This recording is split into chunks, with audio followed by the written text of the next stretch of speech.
everybody, welcome back to my kitchen. If this is your first time here, well, you're going to hear some things, and if you're a return visitor, you're going to hear some things repeated because I like to go over things more than once. So let's get rolling.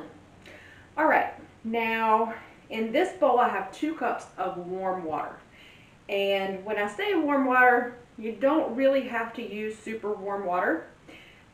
You can use water that is a little cooler. Just make sure it's not ice water because your bread will rise. The reason a lot of people use warm water to begin with is because it makes the yeast bloom. So that being said, I'm going to pop over and turn my oven on to proof really quickly. I'll be right back. I'm back. So if you don't have an oven with a proof option, you can just put your bread in there and cover, or just turn the oven light on, which is great. It keeps it almost a perfect temperature. So to this warm water right here, I'm going to add 2 tablespoons of sugar because yeast likes sugar. It gives it something to eat. Just granulated sugar, nothing fancy. Now this is kosher salt. Whenever I say I add a tablespoon of kosher salt, if you're using regular salt, please add half as much. Now 1 tablespoon is 3 teaspoons, so you need a teaspoon and a half of regular salt, iodized. Kosher salt is just, it's grittier, so you don't get quite as much salt in a tablespoon. All right, I'm going to give this a little swirl. And the recipe for this will be posted down below in the description, along with any of these nifty little tools you see me use along the way. All right, that's about 1/8 of a cup of honey. I don't like measuring honey because it sticks to everything. So just give that a little swirl. You don't really have to mix it, so just kind of swirl it around a bit. Now to this, I'm going to add 1. I think it's a half, doesn't matter, just almost 2 tablespoons of yeast.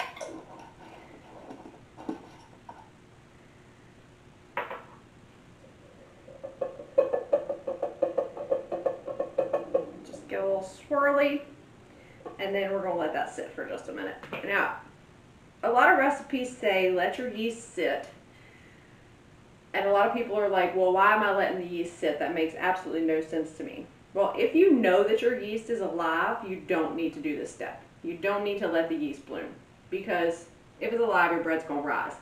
This is really so you don't waste a lot of supplies like your bread flour on yeast that's dead. So if you can just check and make sure that it's still alive by blooming it like this, you're going to know that your bread will rise.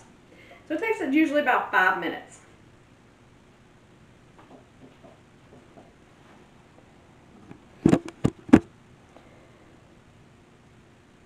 And as you can see,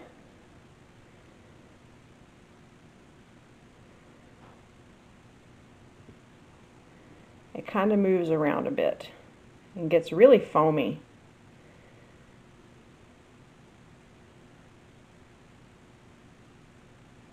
This is one of the coolest things ever when it starts to get happy and bubble to the top. I can see it starting to move. Do you see it popping to the top?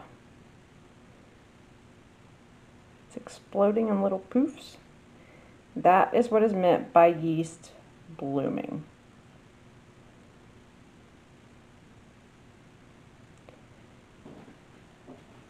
Now that you're 100% sure your yeast is alive, as I just showed you, we're going to add some bread flour to our nice container. Now, don't dip your cup into the flour because it compresses the flour into the cup. So you actually get a little more. The most accurate way to do this is by weight, but I mean, how many of us have a food scale in our kitchen? I do, yes, but I'm trying to keep it easy for those of you that are doing this from home and don't have a lot of stuff. Now, if you want a food scale, I have one. I will put a link to it down in the comments. It's not super expensive, and it does grams, ounces, all sorts of neat stuff. Scoop it in with your spoon, level it off with your knife. That's 1 cup. And note that there's no lip on the edge of this. That means this is a dry measure cup. So we're going to put 3 into our bowl.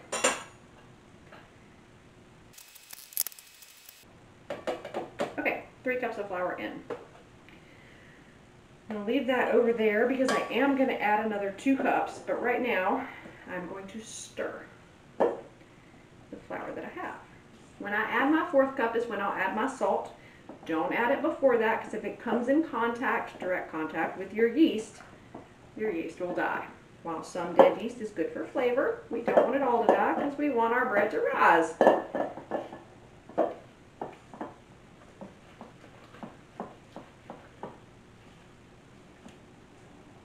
And this will make about 3 loaves. Boules or batards, depending on what you're in the mood for. Boules are round loaves, batards are the ones that look like long footballs. They look impressive, but they're really not that hard to make. I also used this dough to make sacaduros, and they turned out beautifully. So what I usually do is 5 in the mixer and about a 1/2 cup on the counter.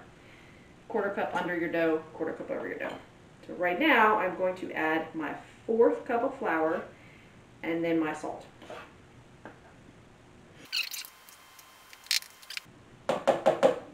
Going in, coarse salt. It's about 3/4 of a tablespoon, not quite a full one. And into there it goes. Now we know our yeast is alive, and we're going to feed some salt, which helps the gluten develop. Don't ever skimp on your salt in your bread. It actually matters. It will help it hold that gluten structure for those nice air holes.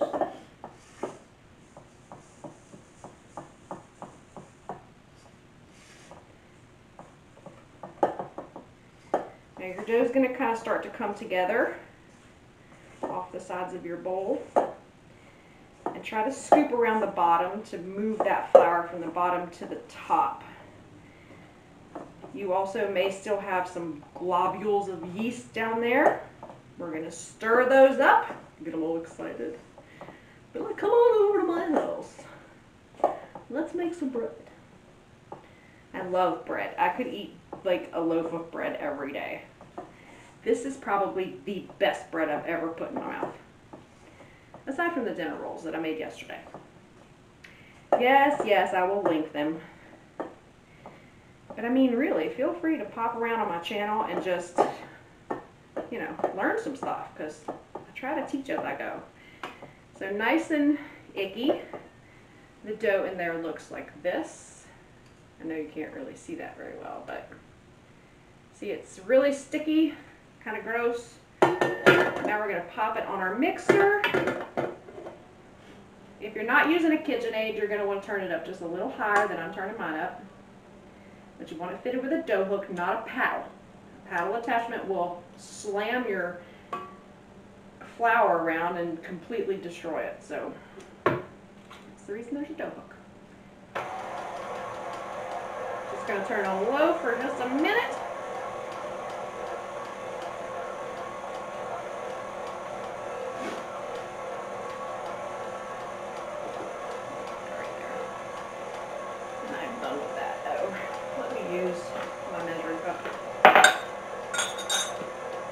That's what I do. And I'm done with those. So once it's like kind of mixing around a little bit, pop it off, lift the hook. We're not trying to add no flour while it's running, because that is a nightmare of a mess. I'm going to measure out my 5th cup of flour.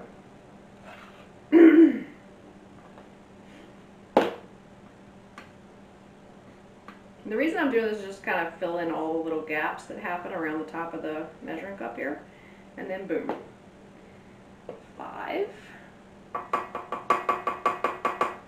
Now the rest of my flour, I don't really measure. I just kind of put it on the counter and knead it in as it's needed. So I'm done with the spoon and the knife. And technically, I'm done with this, but I'm going to leave it in here. And the reason my bread flour is in this container is because it makes it easier to scoop into my measuring cup and level without making a big mess. So, turn your mixer back on.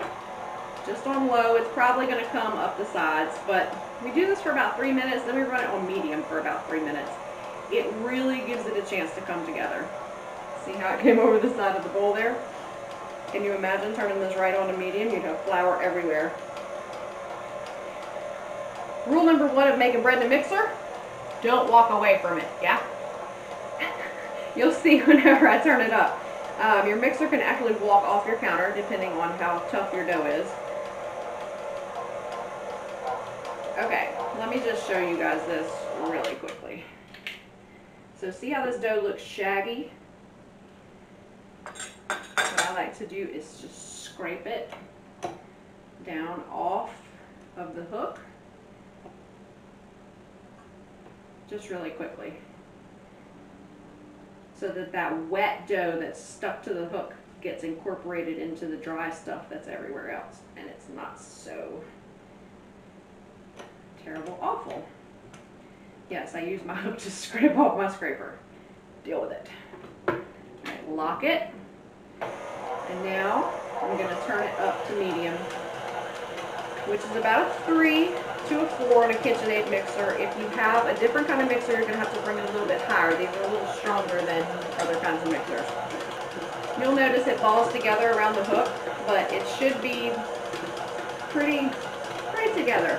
It's going to be clear on the sides and the bottom of the bowl, but it's still not ready. So we're only going to do this for about 3 minutes, and then we're going to take it out here on our counter and knead the heck out of it. In the meantime, I'm going to put some of this stuff away. I'm not walking away from my mixer. It's all right here.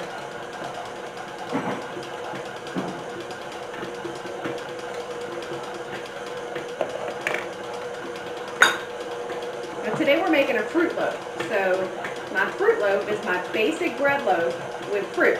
I have craisins, dried figs, dried dates, and some dried apricots. So once we get this into proof, I'm going to chop all of that up into small pieces. It's not going in for the first proof, it'll go in before I let it rise for the second time before I bake it. This is where it gets a little boring because I'm about to knead bread.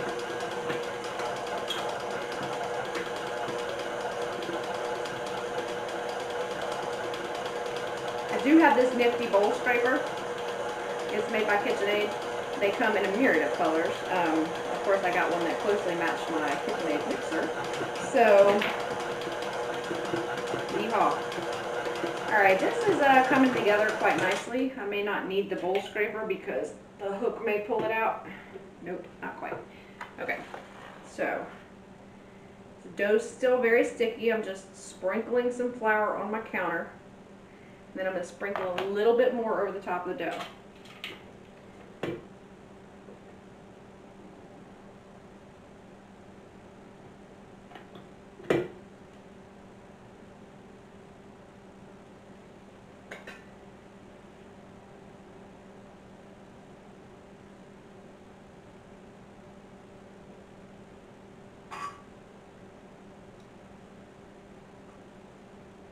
So fun trying not to get your hands in the dough yet. I don't want to make a mess everywhere.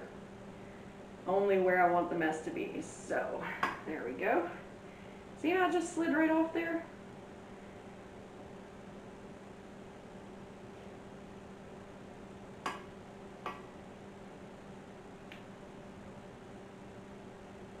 Now I have friends that have tried, or actually succeeded, in making croissants, but croissants are layered with butter, so they're laminated, and they take about a day. You're probably never going to see that on this channel. Break that free.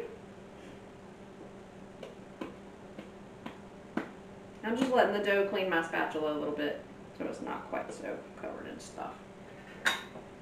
Then I will take some flour and chuck it in the bowl so I can cover, kind of coat my scraper so it doesn't stick to all the flour.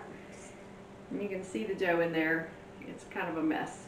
So we're just going to scrape it out onto the counter. Ooh, it is nice and warm. I can feel it on my hands already.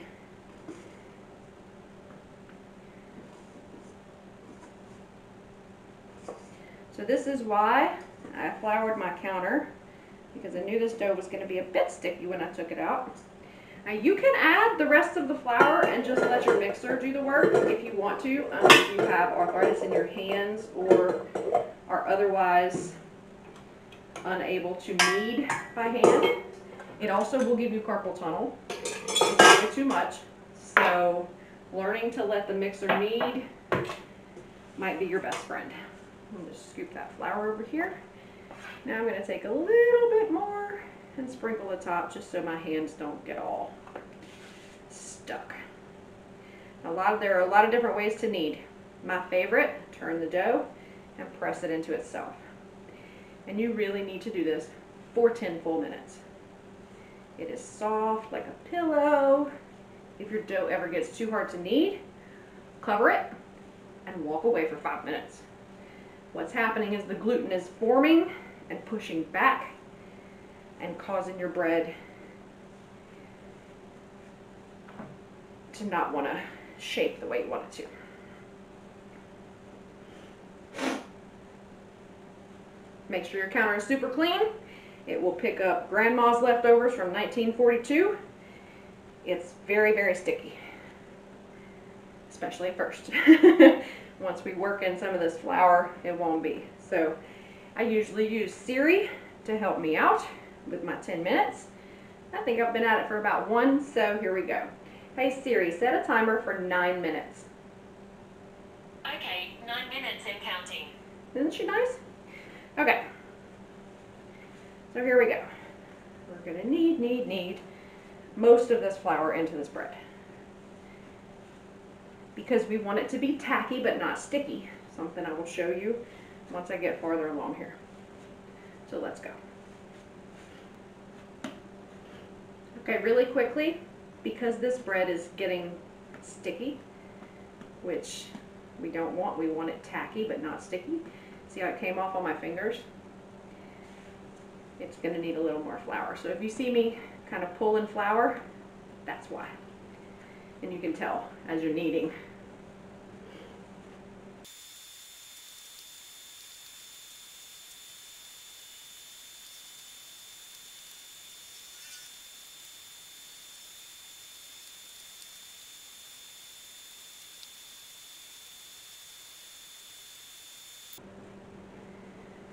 That was my 10-minute timer. It definitely used all the flour I put on the counter. Really, a wooden counter is better for kneading bread, but I don't have one, so granted it is. Wood will help it not get cold. Granite kind of sucks a little of the moisture out, and it prevents it from getting quite as warm as it would with wood. So what you're going to notice about this dough ball is that it's not cracking quite so badly, and it's tacky, but didn't come off on my hands, right? So that's the consistency we're looking for. It's really soft. It springs back when you poke your finger into it. So this is what you're looking for. Now, I have a bowl over here and my trusty rusty Crisco, which I prefer over oil because it's just easier to deal with. You're not trying to spread it up the sides and make it stick when it doesn't want to. I put a little extra in the bottom because you'll see here in a second when I turn it over. Yes, I keep a paper towel in my Crisco. You never know. So take your bread, your dough, put it round side down. Give it a little smoosh around so the top gets all covered with the Crisco. We don't want it to dry out. It will stop rising. Then flip it over, give it a little press down, and kind of give it a look. So what you're going to want is for it to double in size in this first rise, because next time we're going to put all that fruit in it. It's going to need to be full of nice air holes. Cover it with a damp tea towel, and then pop it in the proof. What's the difference in proof and proof? Well, proof is what the Brits say.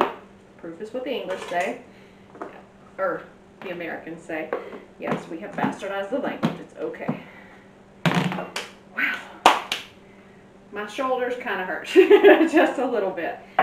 So, because I used my bowl for all my dirties, everything's together. I'm just going to go dump this in the sink and we'll get to cutting some fruit. Okay, I'm back. Oh. Moving the KitchenAid over, unplugging it. Because we ain't got no use for that now. We're done with that. So, fruit. I don't really measure a whole lot of things. I kind of eyeball, but these I kind of like to have equal amounts of, so there were 4 figs left. I went with Sun-Made California Mission figs. They're just dried figs. Now these come with like a little stem on the end, so make sure you just hack off the stem end of the figs and throw it away. Now as far as size goes, I like to split them this way.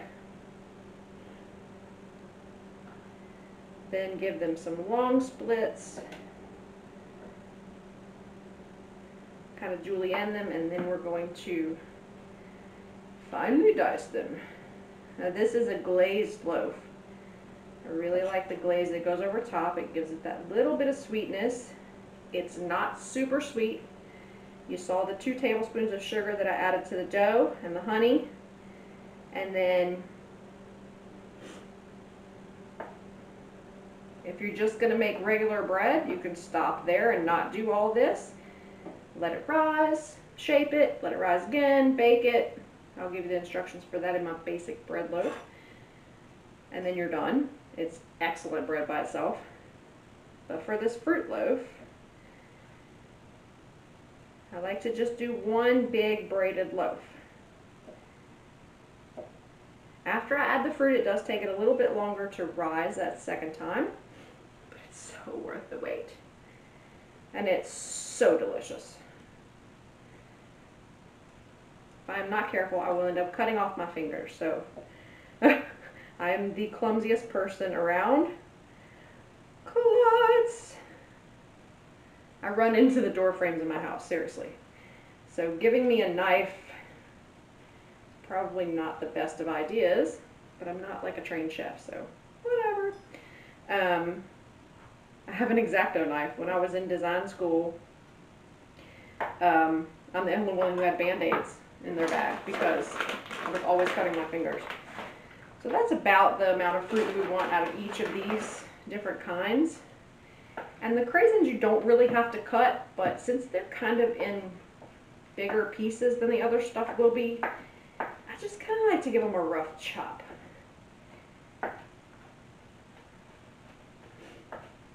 Then I can really see how many I have too, because before I forget, hey Siri, set a timer for 1 hour.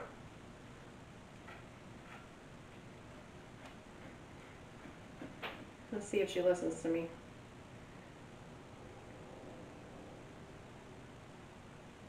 Something's amiss. Please check back in a bit. Like, really? Okay, let's try again. Hey Siri, set a timer for 1 hour.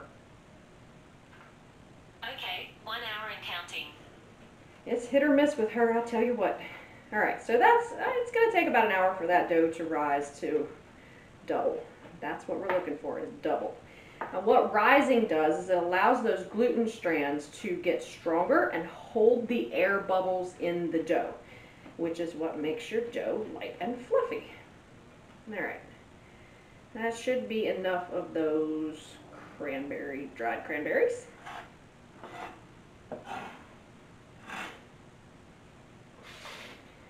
We're going to pop some apricots out here. Love apricots.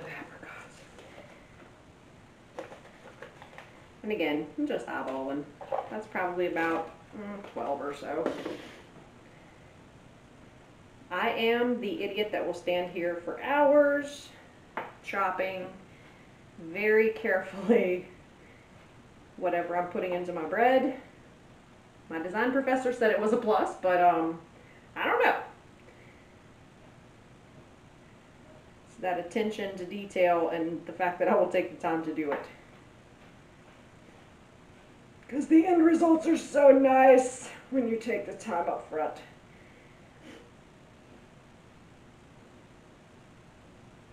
These are actually coming out a little bit smaller than the others, but that's okay because they started out a little bit thinner. And apricot's really a strong flavor, so I don't want it to overpower the flavor of the figs. The cranberries are also kind of a strong flavor.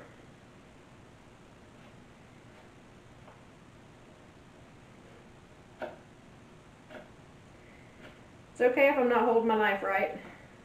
I'm sure many will criticize, but that's okay.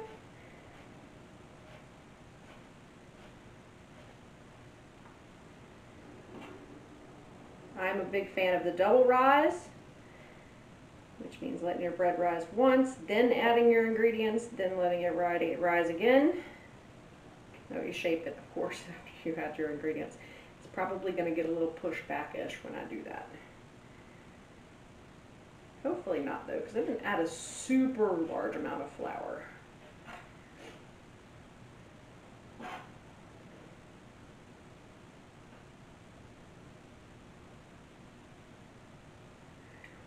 We're not going to talk about that.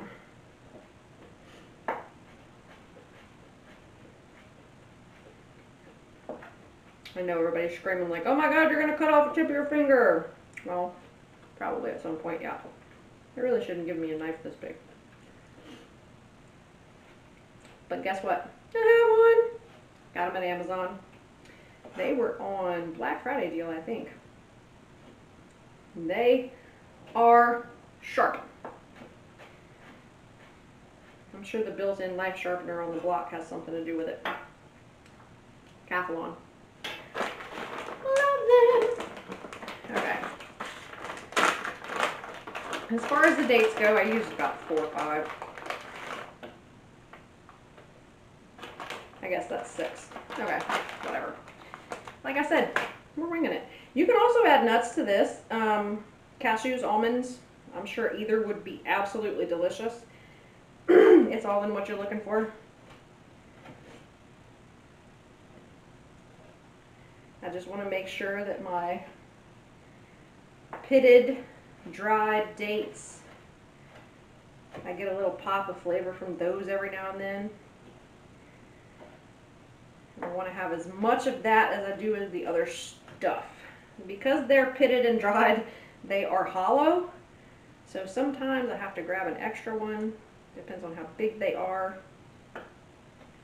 Off the cuff. I know I should hold my fingers like this, but I just don't. And I will probably lose a thumb at some point or something. Because that prevents you from cutting the tips of your fingers. I am up on knife safety and knife protocol. See, you're supposed to hold it and bend your fingers. But sometimes I'd use my thumb and just kind of shove it under there. I don't know why. Okay, the fruit is all cut. And now we wait for the dough to rise, and then we will knead this in. So I'll be back. Take a break, y'all. Enjoy. Hey guys, I'm back, and my bread has doubled in size. See how lovely and floofy my dough looks? Now, I'm not gonna punch it down at all, because when I turn it out on the counter, it should do that for me. Woo! And you can see it kind of deflate. So I'm just going to kind of spread it out a little bit. It shouldn't be sticking because it still has Crisco on it, and most of that flour has absorbed into the liquid. Just going to make a nice square. I have my bowl of fruit that I chopped up earlier. Yep, putting it all in there. All of it. Now some of it's going to kind of fall out as I need it, but that's okay. Spread, spread, spread. We're just going to fold it into the dough.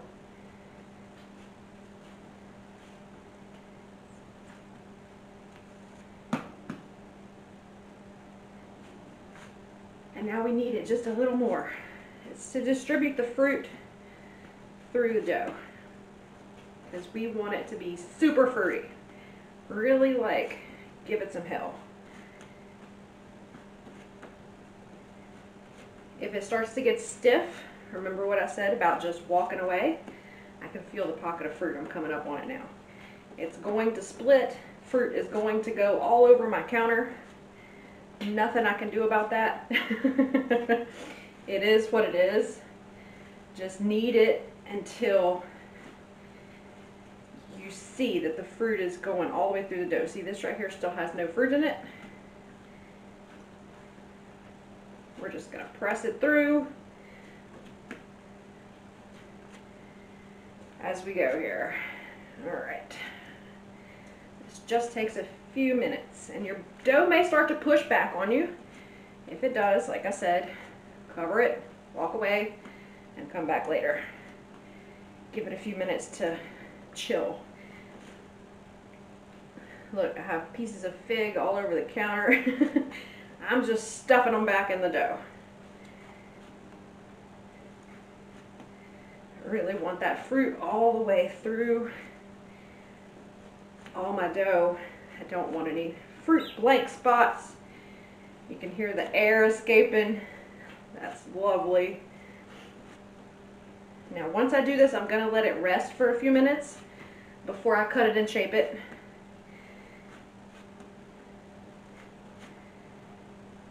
You have to make sure that you proof it long enough so you get that pretty air all the way through your dough. Now you don't want to over knead it. What happens when you over knead bread? Oh yeah, it collapses. So don't overdo it. But you do want to make sure that fruit is well incorporated. Just kind of picking up what's left. Like I said, bread dough will pick up your grandmother's stuff she left on your counter in 1942. So make sure it's clean. I cleaned all the flour off during my little break. Beautiful. Now I'm just going to cover it with my bowl. Let it sit for a few minutes, and I'm going to go get my knife. I'll be right back. Hi guys, it's me. Okay. You see our bread's gotten a little poofier in the minutes that we were gone. I have my trusty knife, the one I used to cut my fruit earlier. No, I did not wash it. It's not time for that yet.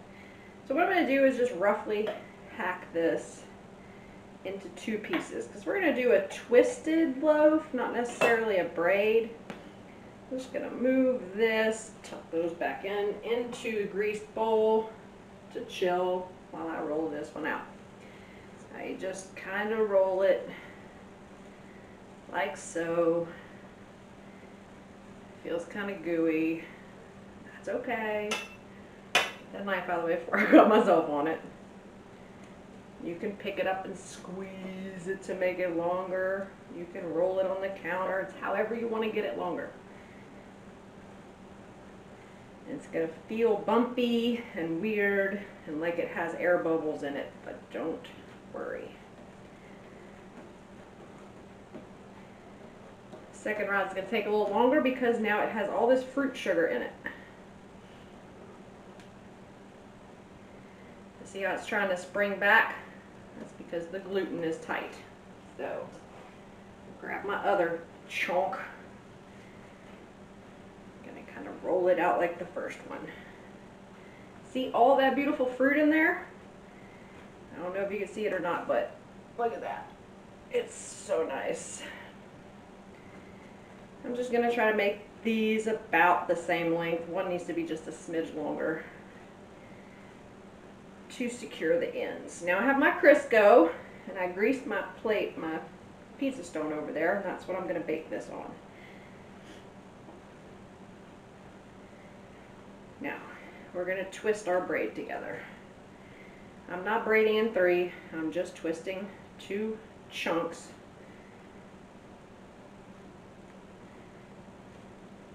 Pull it out thinner if you need to, but they need to be about the same circumference.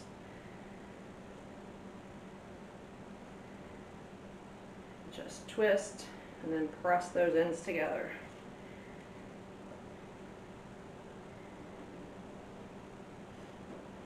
Yes, I'm still tucking pieces of fruit back into my bread. Okay, so now you have this beautiful, long, twisty bread, and you're just going to bring it together. You want to tie it? No, let's not tie it. And make sure you really smash the ends together so you end up with something that looks a little bit like this. It's just round. And we're going to put it on the stone. And this is the time when you reshape and reposition it. And if you see any little pieces of fruit poking out, just kind of stuff them back in as well as you can, especially the cranberries, because they get a little funky and tough to chew. It's really the big chunks. The little pieces, you don't really have to worry about those so much. But just try to kind of encase them in the dough. Of course you want some to show. It's going to be pretty.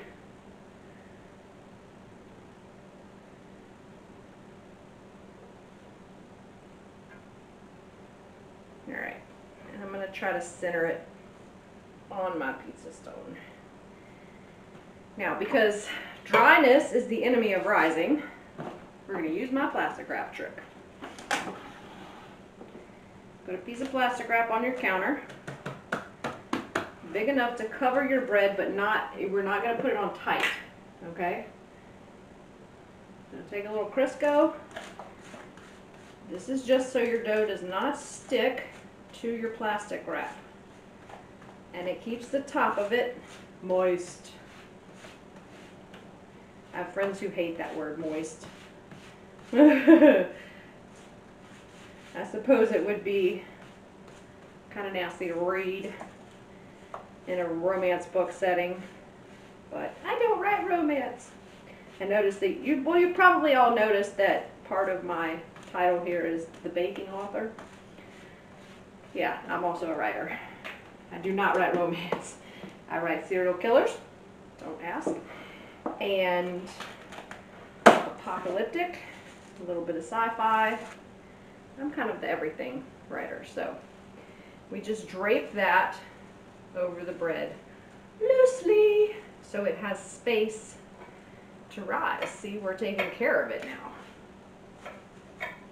Just loosely. You don't have to smash it down. That's very bad because it presses down on your dough. So I'm going to put this in the proof. It's probably going to take it at least an hour, and then we'll bake it in a little while. See y'all then. Hey guys, welcome back. I don't know if you can tell, but this has risen quite exponentially. It's been 45 minutes and I have set my oven to preheat for 375. I'm gonna bake this giant thing. Now don't start poking at it now because it will deflate. As you can see, this end I didn't really tuck under very well, so it kind of opened up. It's fine. Nobody's gonna judge you, least of all me. And so don't try to fix it, okay? Because that's just gonna ruin the loaf. So as you can see, it's huge. Look how big this thing is. And I'm gonna bake it at 375 degrees until the internal temperature hits 200. So it usually takes it about 25 minutes. If you find it getting too brown, you can cover it with some aluminum foil. Make sure you're using an instant read thermometer and poke it somewhere in the thickest part. So you're going to want to go kind of down in here when you try to get your temperature. This part over here is fine. It'll be fine. We're going to glaze it later. That'll add a little bit of moisture back to the bread. So, so excited. Let's do this.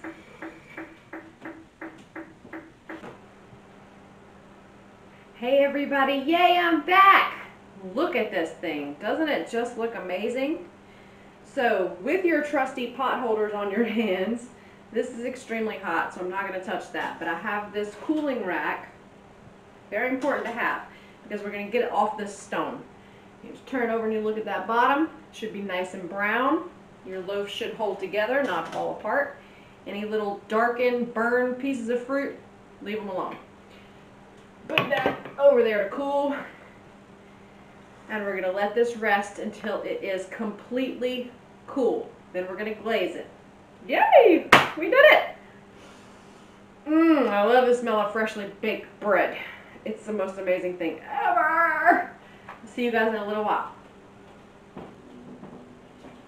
Hey you guys, welcome back. I'm so excited because this is now cool to the touch.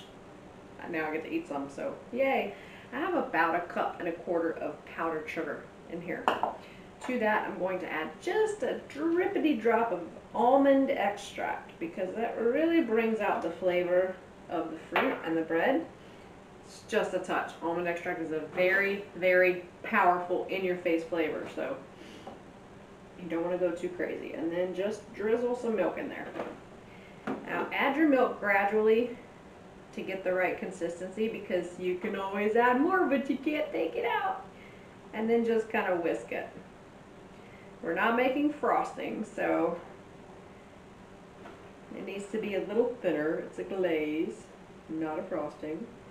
Just add a smidge more milk. There's really not a way to measure the milk unless you like measure the powdered sugar, and I didn't. I just kind of poured some in a bowl.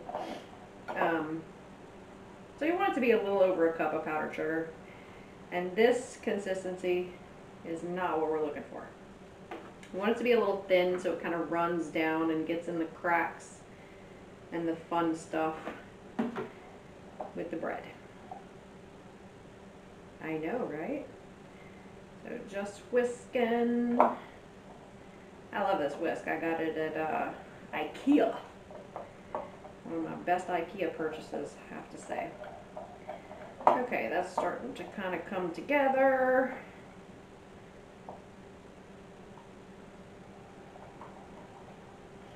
Needs to be just a smidge thinner, like I'm talking drops. My whisk is trying to pop out of my bowl. Alright, that should be good.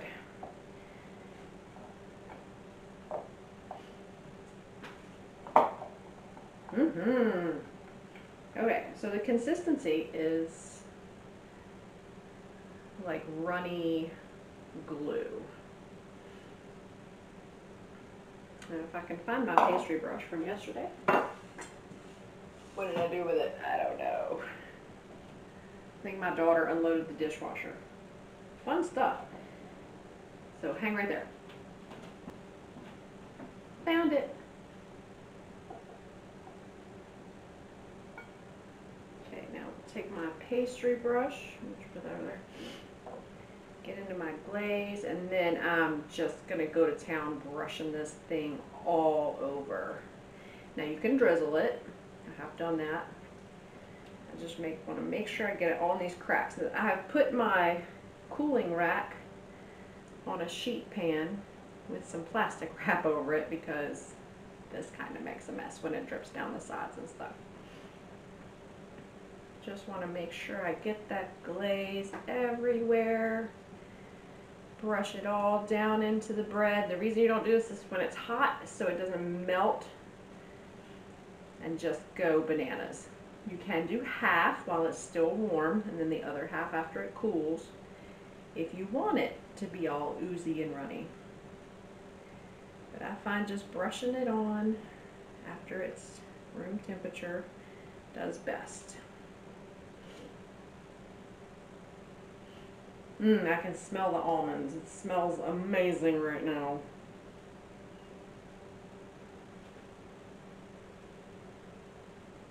I can't really see on this side. I know y'all can, but I can't.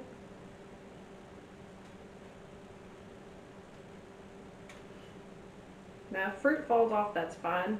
Let it. Some of the fruit on the outside is going to be a little charred, but really, it's okay. No one is going to complain, I promise.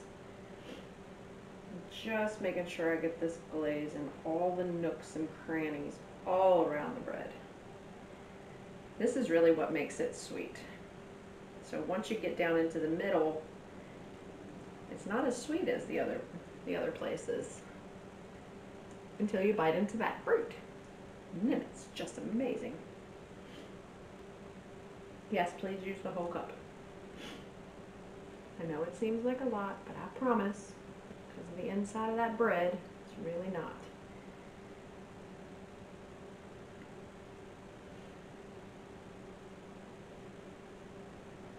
Once I have all of this covered, I will pour the rest over top. And yeah, it's going to settle in the cracks and stuff around the top. So we can get it down in that middle.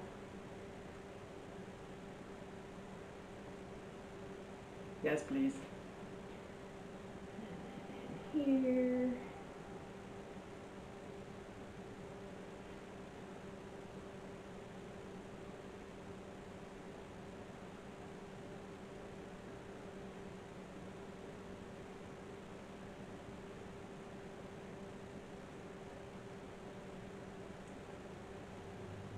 And if your pastry brush leaves lines, don't worry, they won't last long.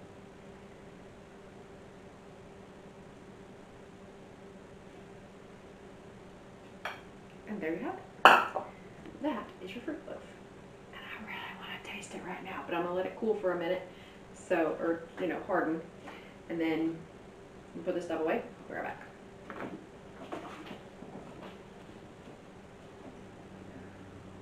Okay, let's taste it. I am just gonna use my fingers and pry a chunk off the front. Oh man, look at that. Little pieces of fruit down in there. Mmm. Mmm. That almond is coming through. The pieces of fruit on the outside are a little crunchy. It's a little sweet, but like not so sweet you're gonna be like, I can't eat more than one piece of that. Because I promise, you can probably devour this entire loaf in one sitting. I know my family will be like picking it apart in no time. Oh, so crunchy. It's like being a pig.